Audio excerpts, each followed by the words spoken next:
guy had to pull a book off the library there in Philly because he was so bored. War and Peace. Thank you very much. Chapter 4. All right, let's bring him up right now. The man, the myth, the legend, the #1 Eagles beat reporter in town, the best person covering the Philadelphia Eagles right now on the beat is John McMullen, and he joins us right now on the JAKIB postgame show after a big 22-10 win. Johnny Mac, we're on to the divisional round, my friend. What did you see out there today, John? What were your takeaways from this win over the Green Bay Packers? Pretty emphatic win, but it's hard to be excited about the offense. I was kind of surprised that Nick Sirianni was pretty honest about that. Not the best performance by the offense. So, obviously they were 2 for 11 on third downs. They didn't throw the football effectively. Saquon had a good game. He probably could have broke that last one, and the numbers would have looked better. But he's just doing his job to end the game. But overall, I mean, they dominated this football game. And it started from play number 1, the tone setter, Oren Burks on Keyshawn Nixon. They were talking about Keyshawn Nixon all week. That was a whole big thing. Now I can talk about it during the week of preparation.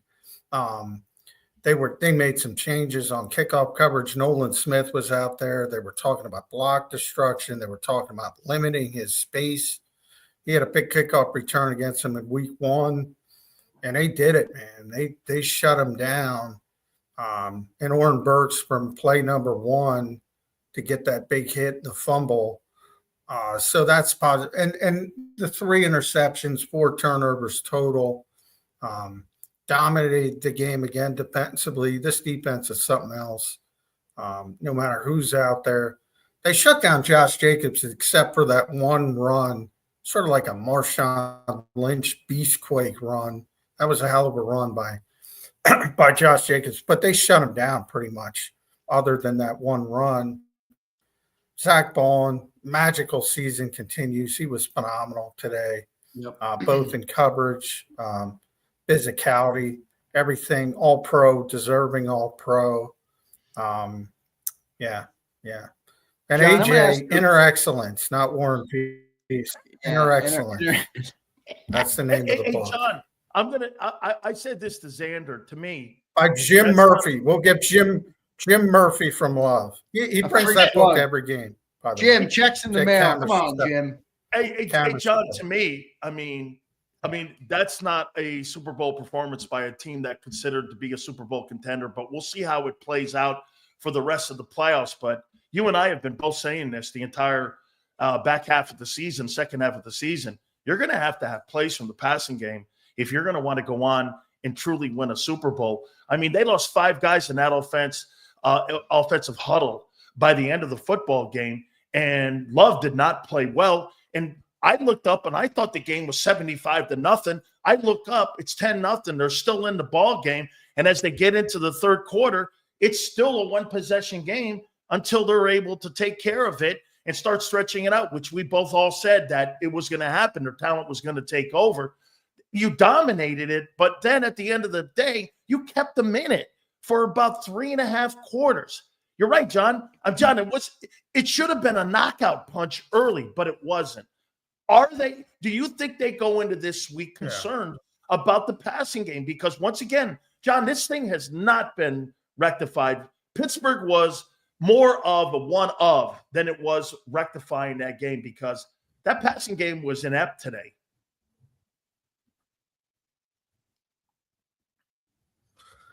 No, it wasn't good, except, the one thing they did well was when Green Bay sort of made a move, when they finally scored, and it was only a field goal, it made it a 10-3 game, and then they came back with that drive with that ended with the Dallas Goedert catch and run with the 2-step perspective. That was a hell of a catch and run by Dallas Goedert, and that extended it to 16-3. Yeah, and then they cut it to 16-10, and they were looking bad. And you say, all right, here comes the Packers. Maybe this is maybe let's and they went on another drive. So they answered when they needed to answer.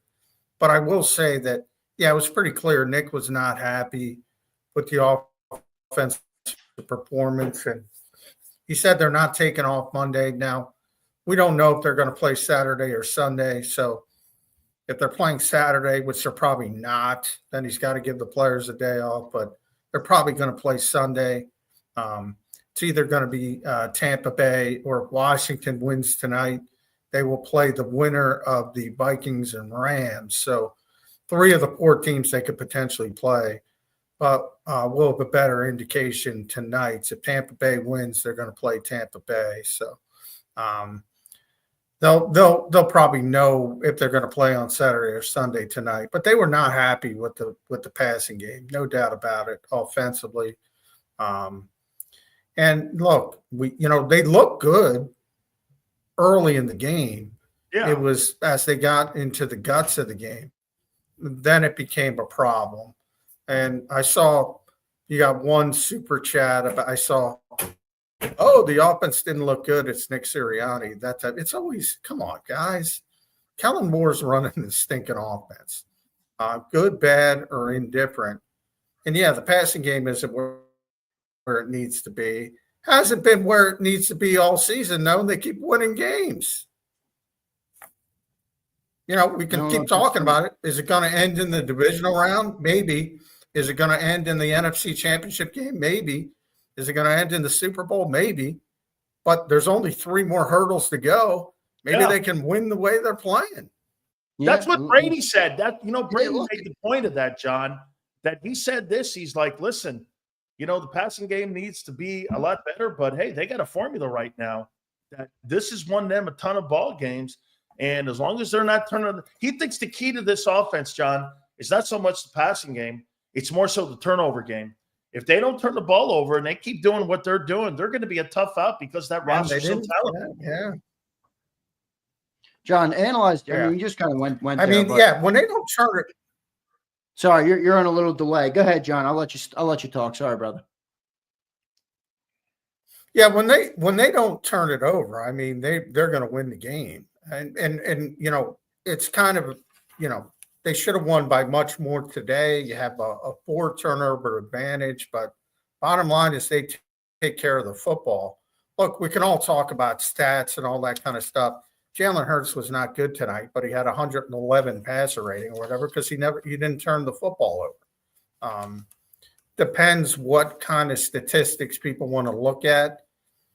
But if you win ugly or you win pretty or you get style points, you only get credit for 1 win. So right now, this is the team they are. They win with defense in the running game, and maybe they can finish it with defense in the running game. John, maybe, but let me just play devil's advocate. I mean, Jordan Love missed a couple throws in that game, John. 2 in the end zone. I can think off the top of my head that he didn't, that he just straight up missed them. The big 4th down throw where he just airmailed it over the guy's head and he ended up stepping out of bounds. If you get into a game in the playoffs, John, I know you only have 3 hurdles left. You're not wrong. But I fear that Jalen Hurts quote, you don't get, what was it? You don't get got until you get got or something along those lines. Sometimes you don't get, sometimes. Whatever it was. I fear, John, is a better quarterback with a Jared Goff, with a Baker Mayfield, with a Jaden Daniels. They're not going to miss those throws. And you had 3 turnovers in the first half and we're up by 10, John. I mean, that's not a big enough margin for error, especially if your offense is not going to be proficient in the passing game. I'm sorry, but that's not a performance that I can look at and say, oh, we can hang with the Detroit Lions. I can't say it. I can't honestly say that. Yeah, it's tough to envision, because you would say Detroit is going to score some points, but I thought Green Bay, to be fair, was going to score some points. Now, I'm not going to compare Green Bay to Detroit, but coming into this game, I predicted 27-23. I thought Green Bay was going to score some points. They didn't. Right. As you mentioned, Zander, he missed some throws. Those 2, throws in the end zone that should have been made, to be honest, by a big-time NFL quarterback, which he's supposed to be, is going to make those throws. You mentioned the 4th down throw. That was bad. Took his receiver out of bounds. A lot of bad from Jordan Love today. But, as Dan pointed out, they had a ton of injuries. Jenkins went down early in the game. That was the key point of the game. Yeah. Because he's one of their two best offensive linemen. And when he went out of the game, they just could not block on the interior. They got caught for 3 holding calls that kept pushing them back. They had 2 players replace Jenkins. Both of them got called for holding. And they had other injuries, on skill position. They were down to Bo Melton at the end because Dobbs went out and Reed went out.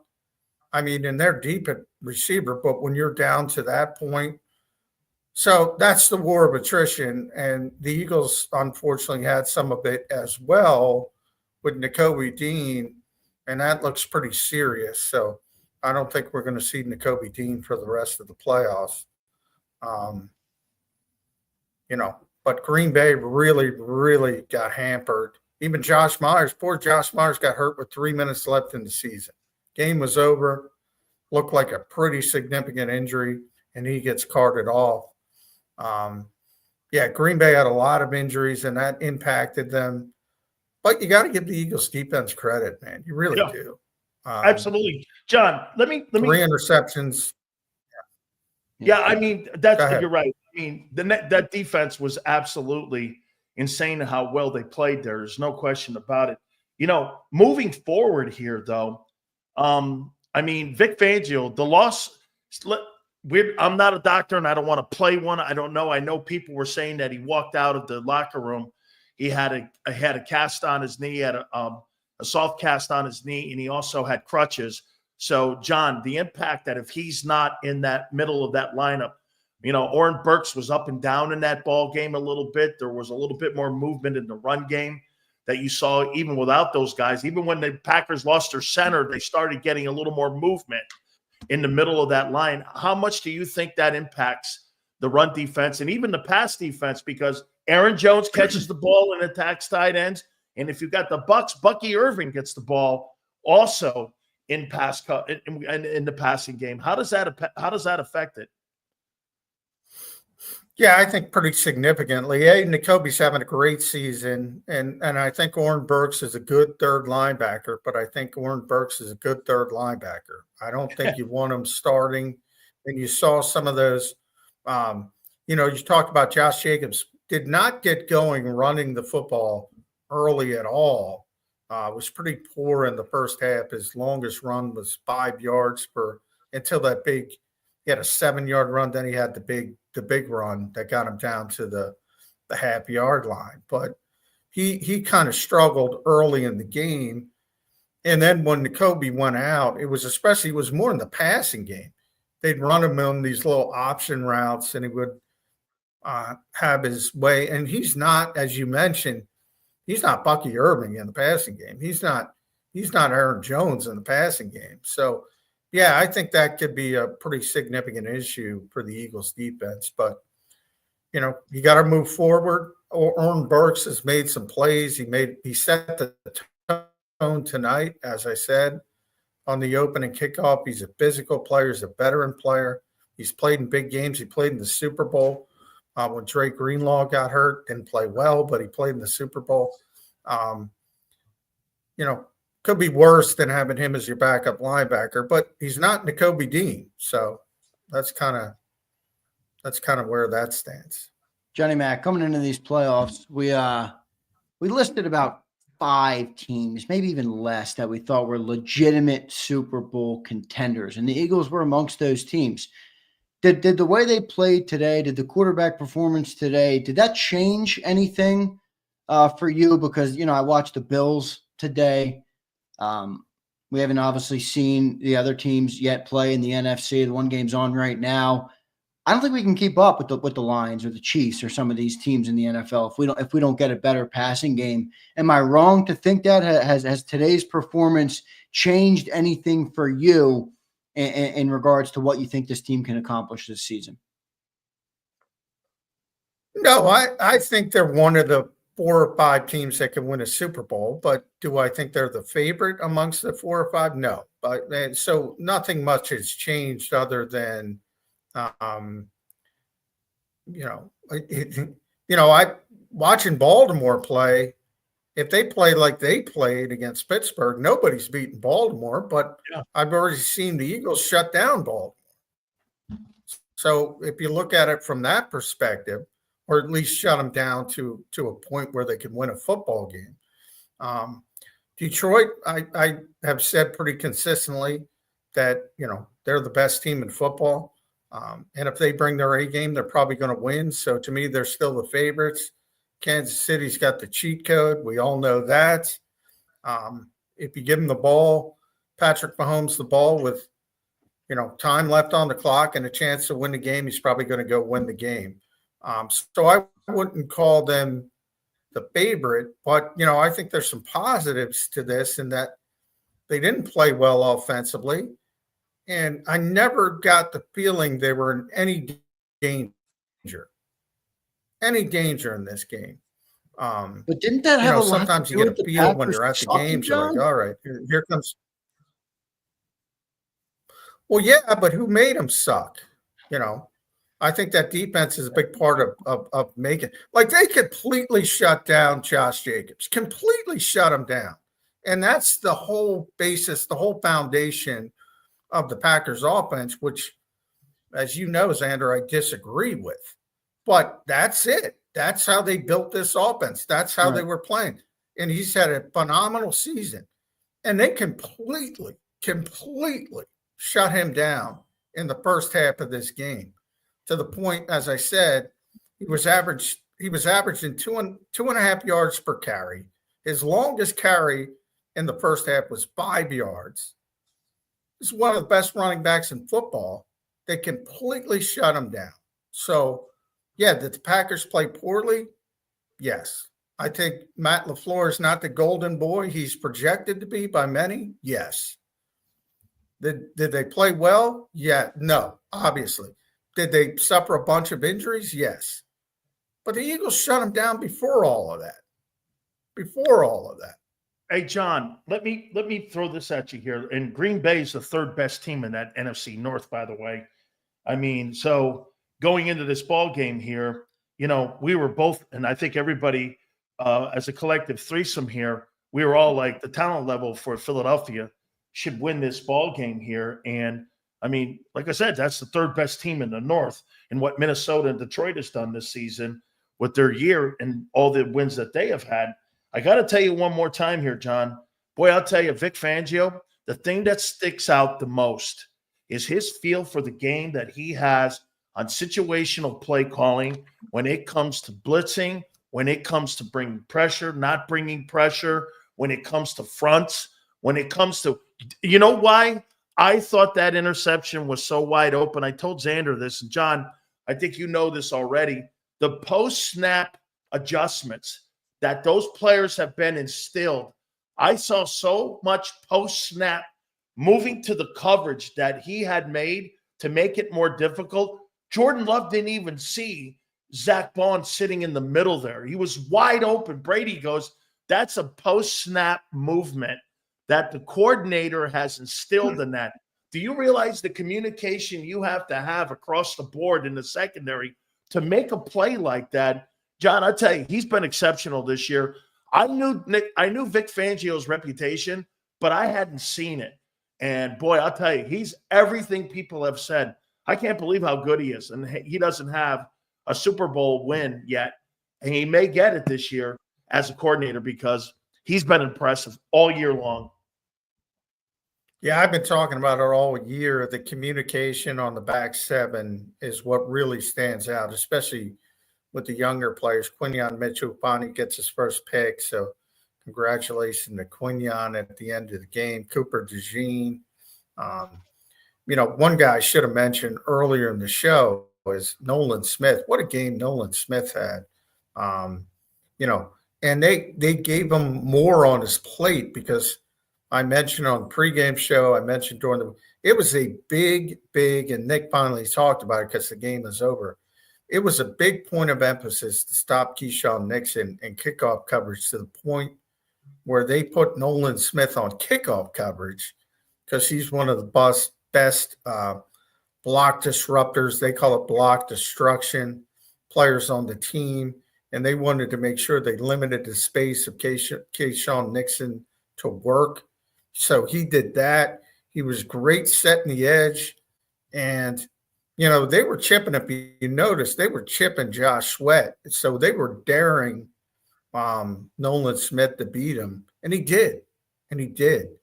And where we've come with Nolan Smith from people talking about him being a bust, and now all of a sudden he's a big difference maker on this team, to the point where, Bryce Hupp has hardly even noticed him. Who cares? Because Nolan Smith has turned into what they wanted Bryce Hupp to be. How about this too, John? I mean, that was a Hassan Reddick type of performance. I mean, he had impact. He was making TFLs. He was making pressures, and he made sacks. I mean, he had an impact football game. That's, in my opinion, that's probably the best game with the high-pressure situation that it was. That's the best moment he's had as a football player for the Philadelphia Eagles, is playing in that wild card game with the stakes and how high the stakes were. That's his best performance. And Zach Bond, as well, as you brought up, Dan. I'm interested to go back now and watch what Brady said about that play, because Jordan Love didn't even see him coming from the back door, so to speak. And just, Johnny on the spot to make that interception. That I don't know if people noticed, but when Quinyon Mitchell made that interception at the end of the game, and it was a desperation throw, they needed to score quickly, get a onside kick and score again. So they were taking a shot that they're probably typically not going to take.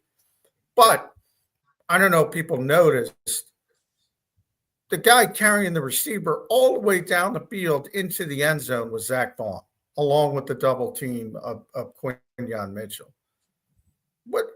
Zach Bond is, you don't see this. You don't see somebody go from, this guy's a special teamer, this guy's going to be a backup edge rusher, and he's the best off-ball linebacker in football. John, I can't think of another example of that. John, I couldn't believe how deep he was in coverage, and I watched him getting – the only guy, I can think of that, it's kind of Derek Brookish, where you're getting back that far in coverage. Yeah, that's the guy who carries – that's the guy, yeah. Yeah, that's the guy you think of carrying receivers down the field. Yeah. Johnny Mac, I got a question. Doesn't happen often, Sorry, I didn't mean to cut you off. Go ahead, John. It doesn't happen often, is what I was saying, when you talk about linebackers and coverage and what Zach Bond's been able to do. But the fact that he's been able to do it at a consistent level. Think about it. He's had 2 interceptions this year. Week 1 against Green Bay, wild card round against Green Bay. From week 1 to right now, he's been the best linebacker in football. Yep. John, we got a great question here from one of our great viewers, T-Bone. Thank you, brother, for the super chat. He says, please ask J-Mac, I'm begging you to ask Hurts, Moore, and the head coach why they refuse to throw to wide receivers, tight ends in the 5 to 10 yard range. They're open. Holding ball for the deep pass is making the whole offense look bad. And, John, we have talked about how this offense is infatuated with chunk plays. That's one of their philosophies, right? Get the chunk plays, get the explosive plays. Do you think they're leaving opportunities out there, John? What's your response to T-Bone?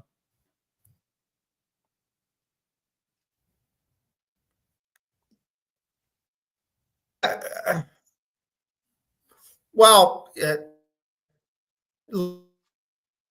look, I think, if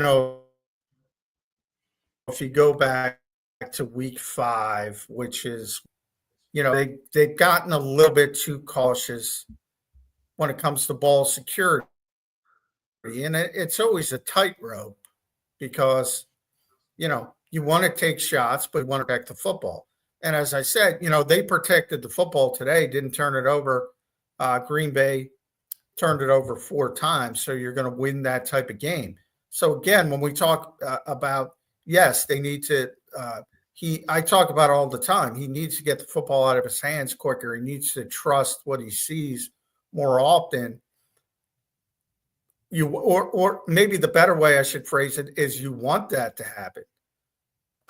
We're running out of hurdles is what I kind of talked about. They keep winning games, So maybe it's uglier than people want, but if it ends with a Super Bowl, I don't think people are going to care. But I will say, over the past number of weeks, he hasn't thrown many balls down the field either. No. So this mentality of his last 8 starts, the number is he's attempted 8 passes that have traveled 20-plus yards in the air. That's it. So they're not pressing it. They're not getting the football out of his hands. They're just clunky and relying on the occasional big play like they got from Dallas Goedert. That was a phenomenal catch and run. And Nick Sirianni, mentioned that Jalen checked to that. So that's a positive. But this mentality, they used to be that way. But they're not throwing the football down the field. They threw the football. One was there. That was a ton. They used to do that, but they've really scaled back on that as well. Johnny Mac, good stuff, man. Your final thoughts on the game. We're losing your connection just a little bit, but your final thoughts on the game, and then we'll talk to you on Birds 365 in the morning, brother. Well, you win and you move on. And it's not the prettiest. And as I said, Nick Sirianni was pretty honest. If you see the press conference, you see his transcript later, he's pretty honest that, the offense wasn't great, but the hurdles are starting to lessen you can see the finish line. And bottom line, who are they going to play next week? It's going to be either Tampa Bay here coming into 30 degrees or whatever it's going to be. It's going to be Minnesota, a dome team, or it's going to be the LA Rams, another, hot weather team. It's hard to imagine any of those 3 teams beating the Philadelphia Eagles. Then you're on to the NFC Championship game. Now, hey, if Detroit is there, that's going to be a tough out. But the hurdles are lessening, friends, and maybe it's ugly. But as long as you win, as long as you check the box, you get to move on. Johnny Mac, good stuff, brother. We will talk to you on Birds 365 in the morning. I'm looking forward to it, my man. We'll have War and Peace, John. Try it. War and Peace. Yeah. Jim Murphy, look him up. Brings it to every game. Inner Excellence by Jim Murphy. That's the book. That's what we'll Not be trying to achieve this week. John, thanks for joining, brother. We'll talk to you in the morning. All right. Thanks, guys. Thank you, John. Mac. There's Johnny Mac joining us here on a JAKIB postgame show. Big Sills. Yo. I am nothing. Oh, God. What's he putting up? Oh, no, your green screen's cutting it out. Your green screen's cutting it. Hurts what? Throw. Hurts can't throw. Oh, Hurts is that what you've been doodling? throw. That's what Silly has been doodling this whole show. He's just been making a doodle of Hurts. I mean, this Hurts is a grade can't school. Throw. Hurts can't throw. Oh, my God. Yeah, Sills, I'm not going to lie to you. I don't feel great about this team in terms of going to the Super Bowl. Let's see if they do that 2 games in a row, okay? I got a lot of super chats to read. Holy mackerel. I will get to every super chat. We're going to be here a minute. I'm going to be here a minute. I'd moan too if I saw a D+ effort from my quarterback heading in. No, listen, John said the most important thing, advance and move on. Advance and move on. In spite of him, advance and move on. Hey, man, it's funny, man. When I watch Lamar and I watch Josh and I watch these superstar quarterbacks, hey, how about Jaden Daniels right now? Jaden Daniels is carrying that Washington team right now. Okay, and don't forget, before you start saying the Bucs, they beat the shit out of you. So the Bucs also beat the Lions this year in Detroit. So, I mean, Jaden Daniels is putting up an all-out dual threat effort today versus the Buccaneers. How you doing? On the road, right. too, I want you to do one thing, all right, before I let you go here. All right, I want you to do one thing for me. Sure, Zander.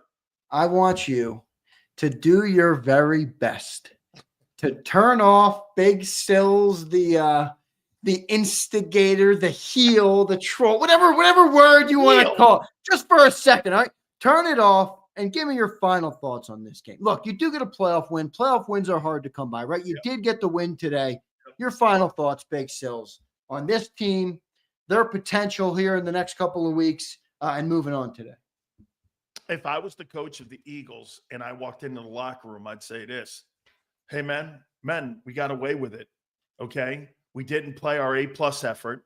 And that shows you know what it also does? I think it creates a sense of urgency for your players that they know they have to step up to another level as these levels go each and every single week, because now you're going into the divisional round.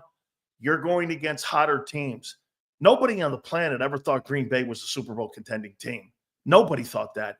They thought that they were a playoff football team. They got in and they were a playoff team. Nobody thought they're the third best team in the NFC North. Let us take this game. We get the win. We advance. We move on. But we got things to clean up this week.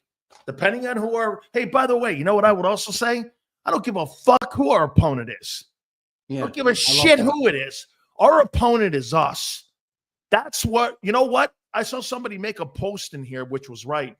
You know who beat the Packers today? Jordan Love. Wasn't the Eagles. Jordan Love beat the Packers today. Okay? I do believe that the Eagle defense, obviously, in the run game. They were good, but you're not wrong. I tweeted out during the game, we're going to win the game because the Green Bay Packers absolutely suck. They did. They were not good today, dude. The Packers stunk today. Oh, they did. All right, Big Sills. But how do they stay in it? Oh, by the way, come Monday. Now, listen, I'm going to do a PSA here for the National Football Show on Monday from 2 to 6. We're going to have Angelo Cataldi on also at 3:30. Awesome. This show, some of you in here shouldn't tune in. I'm telling you right now, don't tune in because I don't want your feelings hurt. Yeah. I don't want anybody to get hurt. I don't want anybody to get their butt hurt because it ain't going to be kind to your quarterback. Okay?